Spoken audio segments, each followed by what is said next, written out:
conmigo Idurre, quien es la curadora de la exposición Reinventar América, que a mí me llama mucho la atención. ¿Cómo nos vamos a reinventar América? ¿Cómo surge esto de podernos reinventar América? ¿Cómo poder ver de diferente forma lo que nos han planteado durante muchos años, ¿no? Bueno, yo creo que la exposición lo que hace es primero revisar un poco cómo fue esa primera reinvención que hacen los europeos cuando llegan a América, y entonces hay una serie de imágenes, ilustraciones, grabados que son métodos reproducibles y que por lo tanto se hicieron miles de ellos y que se difuminaron por todo el mundo.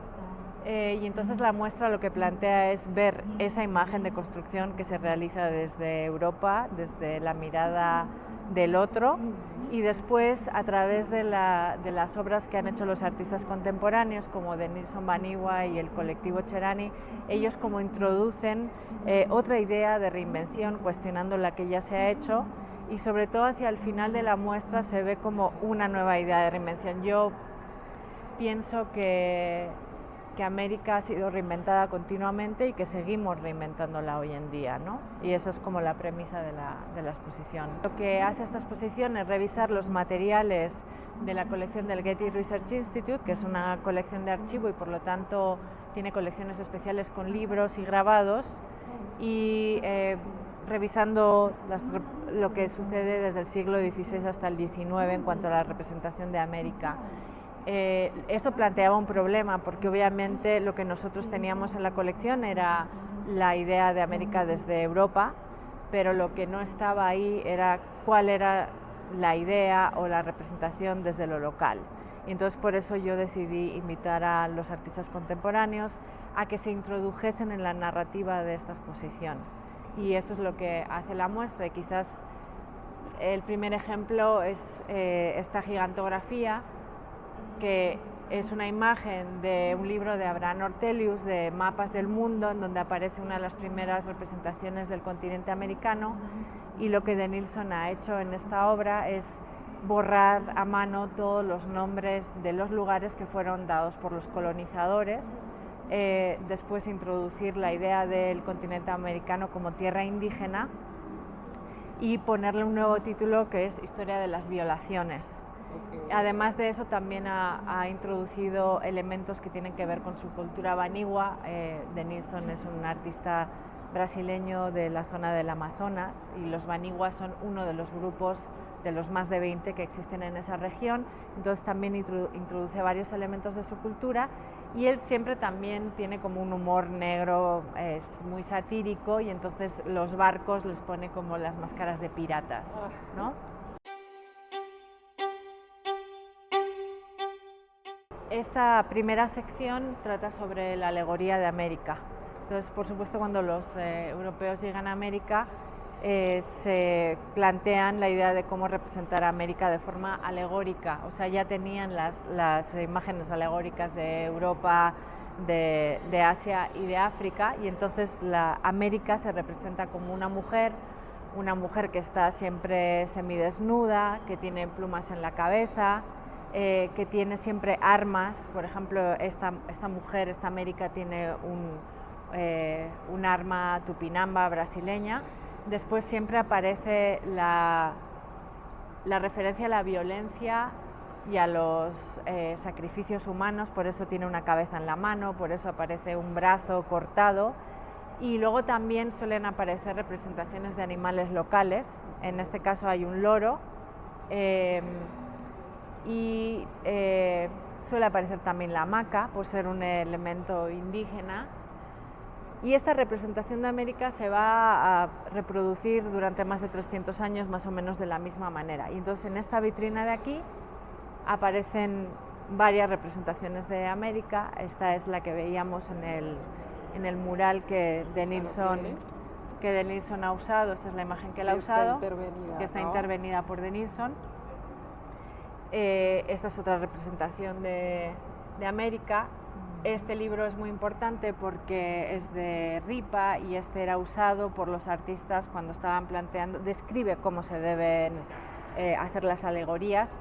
En este caso, de nuevo, América tiene la cabeza, los pies, tiene un lagarto, un caimán, la flecha, todo esto que estábamos hablando.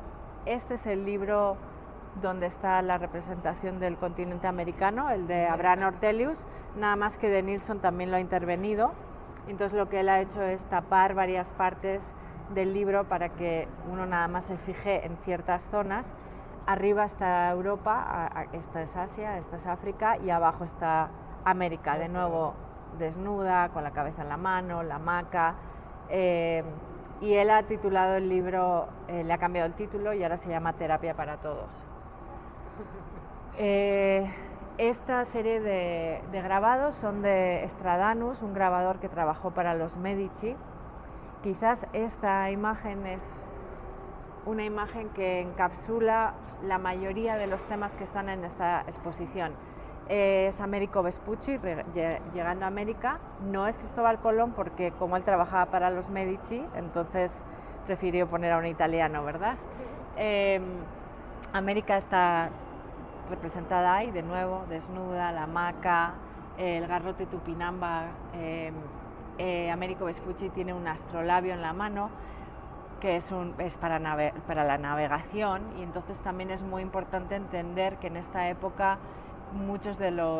cuáles son los avances tecnológicos que ayudan a que los europeos lleguen a Europa. Tiene la cruz en el estandarte. El catolicismo, la conversión, es algo también muy importante durante esta época. La idea de representar a América de forma exótica, la naturaleza, los extraños animales, ese es un oso hormiguero. Detrás hay una serie de animales que no se sabe lo que son como entre monstruos y animales. Y en la parte de atrás hay un grupo de indígenas que están con un fuego y están comiendo partes de una persona. Entonces esa alusión al canibalismo, ¿no? En esta sección de aquí se hace alusión a la imprenta. La imprenta fue inventada 40 años antes de que los colonizadores llegaron a América. Entonces es muy importante para entender cómo se diseminan las ideas a través de los libros que ahora se pueden reproducir por miles, y eso no sucedía antes. Entonces por eso aparece en este libro y en ese grabado la idea de la representación de la imprenta, que es tan importante para entender esta construcción también. Esta sección tiene que ver con la construcción del arquetipo local, cómo se representaron las gentes locales de América, que la representación es muy parecida a la alegoría de América. O sea, aquí tenemos toda una sección sobre eso. Los locales tienen plumas, van semidesnudos, hay alusiones al canibalismo. Como decía también, muchos de estos grabadores nunca estuvieron en América, y entonces la representación de los locales está anclada en la estética del Renacimiento. Entonces aparecen casi como personas europeas y hay una homogeneización, porque no vemos diferencias entre, por ejemplo, alguien de México, alguien de California, alguien de Argentina, alguien de Brasil, ¿no? Todos se representan de la misma manera. Y después, como decía en la rueda de prensa, estas alusiones a la idolatría, ¿no? Por ejemplo, se le representa adorando al diablo. En el caso de las obras que están allí, pues también adoración al diablo, bailando, con dragones, con monstruos. Este, por ejemplo, supuestamente es una representación de Huitzilopochtli, ¿no? Muchas de estas imágenes de monstruos, ya sea de los animales o de personas, tienen que ver con monstruos de la época medieval, ¿no? Entonces, por ejemplo, este es un libro que es una copia de otro libro del siglo XIII, árabe, que muestra a una persona que tiene la cara en el torso. Se llaman blemis esas personas, ¿no? O esos seres. Cristóbal Colón, cuando manda su carta de descripción, habla de que estos seres le han dicho que habitan en una de las islas del Caribe, ¿no? Entonces, después, cuando vemos esta imagen, vemos que el diablo tiene en el torso o en la barriga tiene otra imagen, otra persona, ¿no? Entonces están relacionadas y uno puede ver cómo esta construcción pues tiene las bases también en una historia anterior de creación de monstruos medievales. Esta sección de aquí es sobre la representación de la Ciudad de México. Esta sería la primera representación europea. Esta es la segunda carta de relación de Hernán Cortés, la edición de Nuremberg de 1524, que tiene el mapa de Tenochtitlan. Y entonces esta es como la primera representación, ¿no? Y ya se ve el centro y después los canales y después cómo esa imagen se reproduce, ¿no? Hasta el punto que vemos México como Venecia, ¿no? Pero esa idea de representación empieza ya desde 1524. En el centro de esta imagen está el antiguo centro ceremonial y aparece un personaje sin cabeza, porque en esta representación de México los sacrificios humanos van a aparecer representados infinidad de veces. Aquí está la pirámide, aquí están lanzando una persona por las escaleras. Esa misma imagen aparece reproducida ahí y aparece reproducida allá. Esta obra está trabajada sobre el triplay. Me interesa hacerlo porque tiene que ver con la madera y Cherán está ubicado en un lugar de bosque, para empezar. Después la beta misma te va dando la idea de qué es lo que vas a trabajar.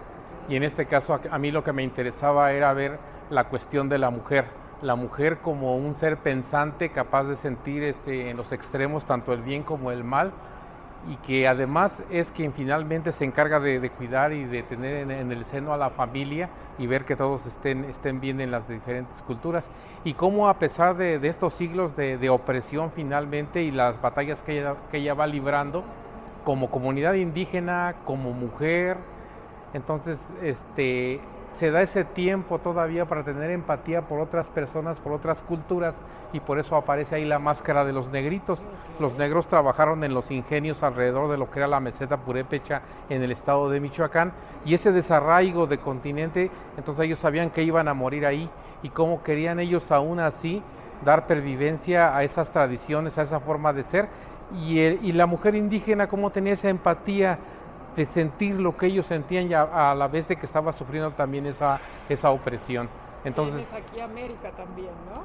Sí, América, pero yo ya la puse sin la cabeza, sin nada más, únicamente como mujer. Hay dos, la mujer América y la mujer también traída precisamente como esclava, ¿no? Entonces es para hacer este juego, pero aparece otra mujer, que es la mujer que está trabajada en una piedra que se encontró allí en Cherán, y de un lado aparece de esta manera y en el otro lado de esta. Y en relación al arte, lo que nos dice es cómo en las culturas y cómo cortaron estas culturas. ¿Por qué? Porque cómo desde entonces ya se trabajaba la abstracción completamente. Y en Europa y según la supuesta historia del arte, el arte abstracto, la abstracción hasta aparece hasta qué siglo, ¿no? Y es cuando toma auge. Sin embargo, ahí está ya trabajada. Increíble la pieza.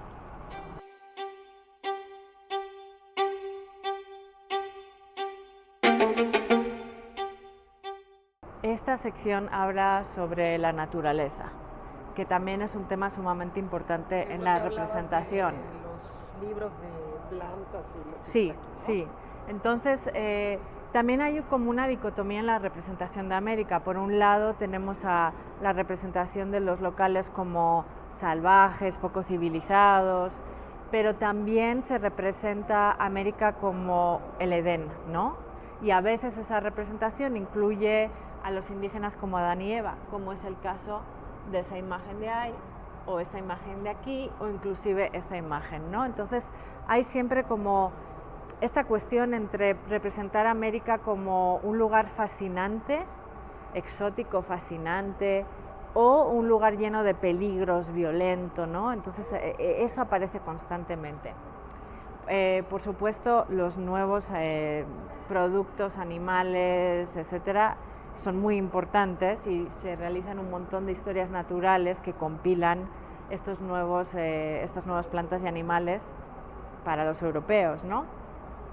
Entonces, por un lado, hay una representación que los representa como animales fantásticos, como monstruos, como todos los que están en esta sección aquí, que no son muy realistas y que tienen que ver de nuevo con estas ideas medievales de monstruos, pero también hay un acercamiento más científico a esta representación, ¿no? Como son estos libros que están aquí. Este libro, por ejemplo, que es solo hay 2 piezas en esta exposición que fueron hechas por mujeres.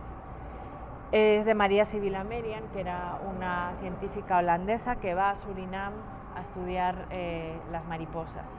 Entonces este libro es todo sobre las diferentes plantas y el proceso de transformación de las mariposas.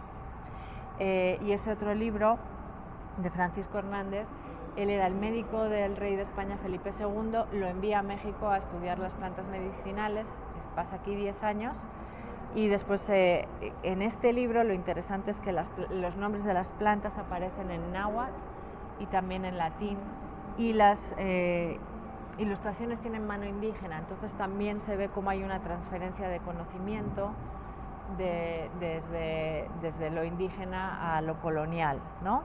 Aquí, por ejemplo, se ve muy bien el diálogo entre la colección del Getty y la del Franz Mayer. Incluimos todos estos objetos que son del Franz Mayer, que tienen que ver con el chocolate. Aquí hay una representación sobre el consumo de chocolate, y estos son cocos chocolateros, estas son mancerinas para tomar chocolate, y esa petaca es para guardar chocolate. Entonces es el cacao, la relación entre uno y otro. Continuando con el discurso que hablábamos allá de la mujer, esta pieza tiene también que ver. De hecho, está creada por una artista mujer joven, 30 años, Betel, pertenece al colectivo, y ella, como en la propia comunidad, en la propia cultura, es difícil ser profesionista primero y después ser artista todavía mucho más difícil. Entonces ella se atrevió a romper todos estos paradigmas y nos presenta esta hamaca, que la hamaca es muy representativa porque los europeos veían como que la mujer nada más estaba descansando y nada más tirada. Entonces finalmente ella toma esta hamaca, este tejido, y a la vez el material, el metal, tiene que ver con ese saqueo de los recursos naturales, lo que hablaban hace rato, las minas de todo el oro primero, después las minas de plata, ¿no? Todo lo que estuvieron saqueando. Y entonces ella lo que hace es recolectar figuras trabajadas desde la época prehispánica en barro, femeninas, de las culturas que están en el estado de Michoacán, los nahuas en la costa, los purépechas en el centro, y en el occidente mazahuas y otomís. Entonces todos estos están representadas con las figuras que aparecen aquí y su repetición, colgando precisamente de la hamaca y haciendo esa reflexión, ese cuestionamiento, ¿no? sobre que hay que construir un nuevo concepto de la mujer. Construir, pues, no destruir. No destruir. Y Este es de Alain y tiene que ver con las formas de organización, el autogobierno y cómo trabajarlo desde los usos y costumbres. Entonces aquí es donde aparece precisamente esa organización, y que esto surgió a partir del movimiento en Cherán por la defensa del bosque y la reconstitución del territorio. Y la forma de administrarse ahí es por usos y costumbres a partir de consejos. Un consejo mayor y de ahí varios consejos operativos en toda la administración de la comunidad. Y ahí, diablos también, ¿no? Acá arriba. sí, y es curioso la cuestión del diablo, porque finalmente el diablo viene de la tradición cristiana, ¿no? El diablo y sus cuernos y todo, pero cómo finalmente la propia cultura ya se lo apropia, y al apropiárselo pasa a ser parte, pero aún así se sigue viendo pues de otra manera, porque el diablo para nosotros en la comunidad y en las tradiciones y las máscaras que están viendo ahí, es una manera de desquitarnos con ellos. O sea, sí andan de traviesos, pero tú también les puedes hacer travesuras a ellos. entonces se ven como una parte de la misma comunidad y juega, cómo se juega con ellos, y no ves como esa cuestión de alguien que te va a llegar, que te va a sustraer, vamos, ¿no? Como nos asustaban desde la tradición católica, y acá se ve como un elemento curioso con el que puedes tú jugar. Giovanni, a ver, platícanos de tu pieza, que lo que ha estado haciendo el colectivo me parece, aparte de interesante, increíble. Muchas gracias. Bueno, específicamente mi pieza se titula Guardabosque. Revela parte de la memoria colectiva de los hechos del movimiento en defensa del bosque. Tiene que ver específicamente con la defensa del territorio. Entonces, la imagen que está en el centro es un registro, pues hasta cierto punto como muy íntimo, ¿no? Muy íntimo de la misma comunidad, de la defensa. En el momento de la resistencia, el cuerpo de la ronda comunitaria, la ronda comunal, pues eran los que se encargaban específicamente de la seguridad, que era lo más importante para nosotros en ese momento, ¿no? Y hasta la actualidad, algo de lo más importante que tenemos es la seguridad. Entonces marca como un hecho muy importante que no tiene que ver específicamente con el pueblo, ¿no? Sino que realmente donde estaba sucediendo como otro tipo de situaciones, que es específicamente en el bosque, ¿no? Entonces había pues ciertos enfrentamientos en donde pues de alguna otra forma pues se buscaba mantener la seguridad tanto en el pueblo como en el bosque. Porque realmente cuando vivíamos la situación de violencia en la misma comunidad, pues ya uno ya no era libre de recorrer el bosque, ¿no? Entonces toda esa... Tu casa. Ajá, o sea, ya no eras libre de recorrer tu casa. Entonces, pues todo ese trabajo que se tuvo que hacer de seguridad, pues también fue muy importante porque realmente era recuperar el territorio y estar seguro en él. Entonces, pues es un retrato de un amigo que formó parte del cuerpo de guardabosques. Entonces, actualmente pues sigue el cuerpo de guardabosques, pero esta imagen específicamente es de los hechos. Hay una camioneta quemada que después de la resistencia seguía existiendo gente que pues todavía no entendía como el suceso y pues se seguía talando. Entonces ese era el trabajo que ellos realizaban, ¿no? Entonces si veían a un carro ajeno a la comunidad, pues era quemarlo, ¿no? ¿Por qué? Porque se trataba de eliminar totalmente toda esta deforestación masiva que se estaba haciendo. Entonces, pues fueron muchos momentos y esta imagen específicamente marca uno de esos tantos momentos de defensa del territorio, de los hechos específicamente en el bosque.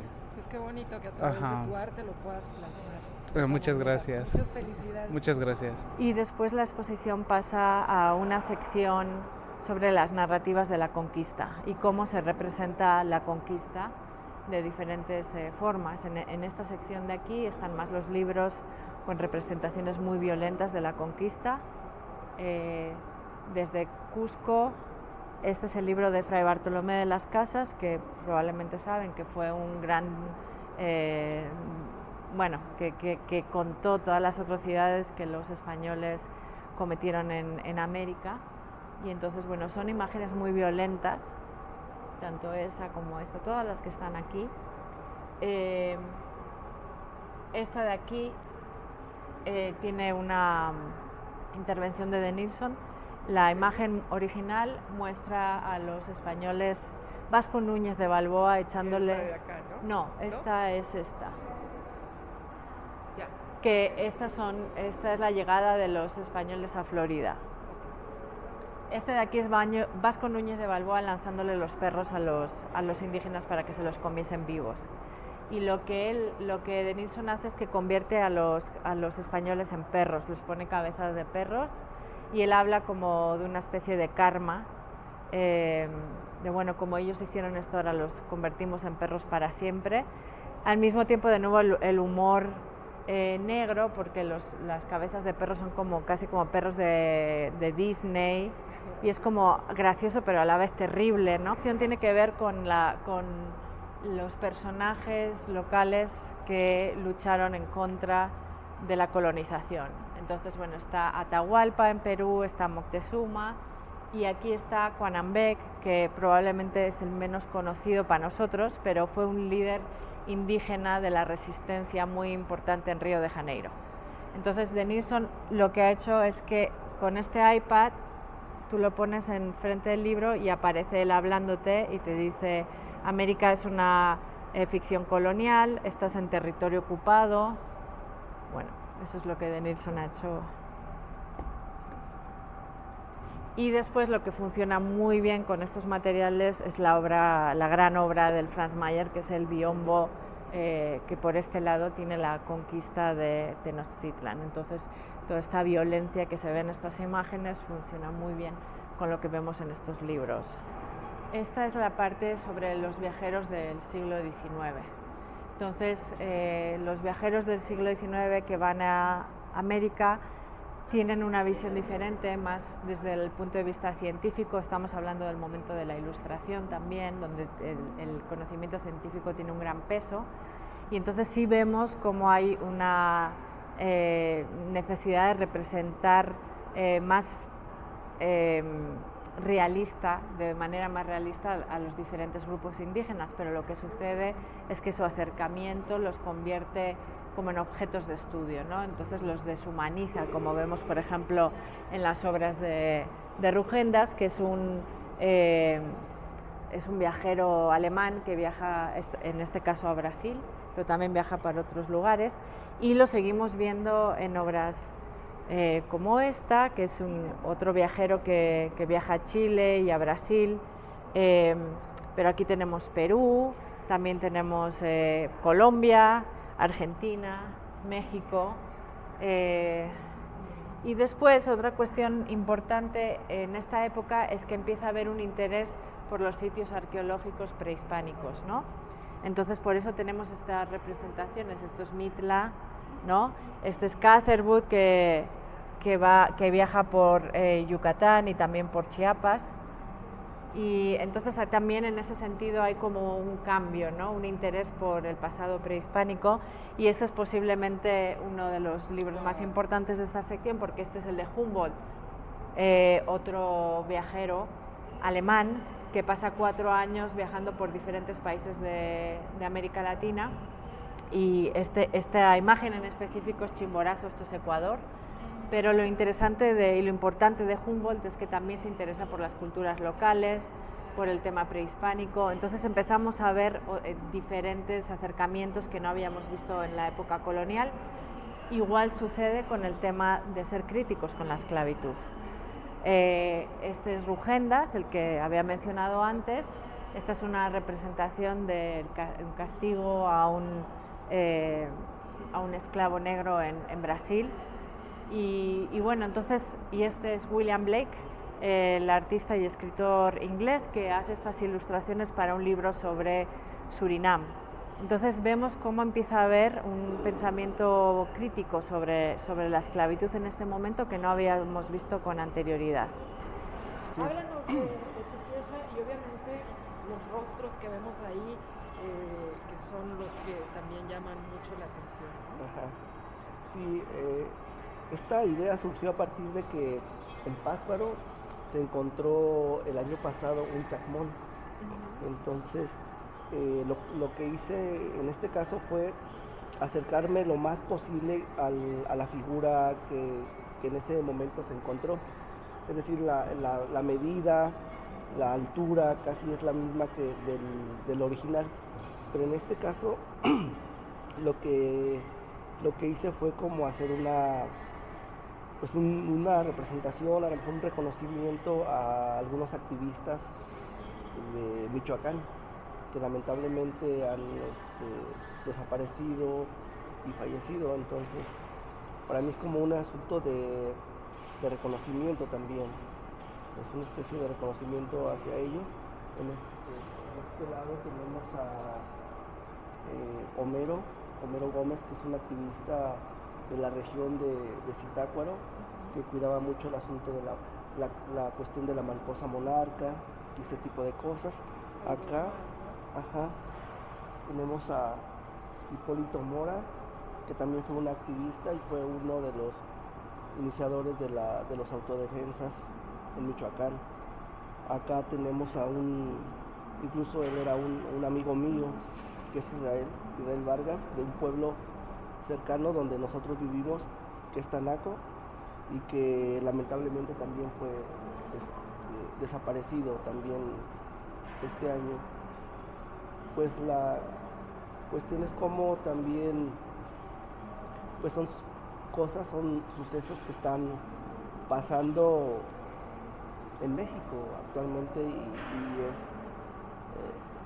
la cuestión de este problema que siempre ha tenido México con la cuestión de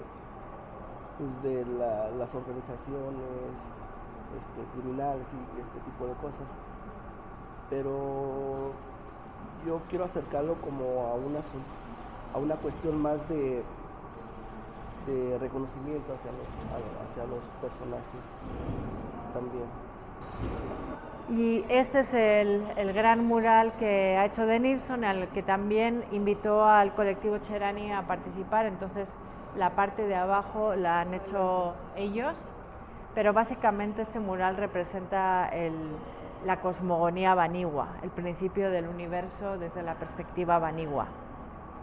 Entonces, por ejemplo, cada elemento tiene un significado. O sea, este personaje de aquí es Nampiliculi, que es el creador para ellos. Cobay, que está aquí, es como el hijo de Nampiliculi, que es el creador de los seres humanos. Al mismo tiempo está Amaro, que es todos los animales. Después está Dadari, que es de donde viene el frío. Hay una serie de lugares aquí que son como lugares sagrados para los Banigua.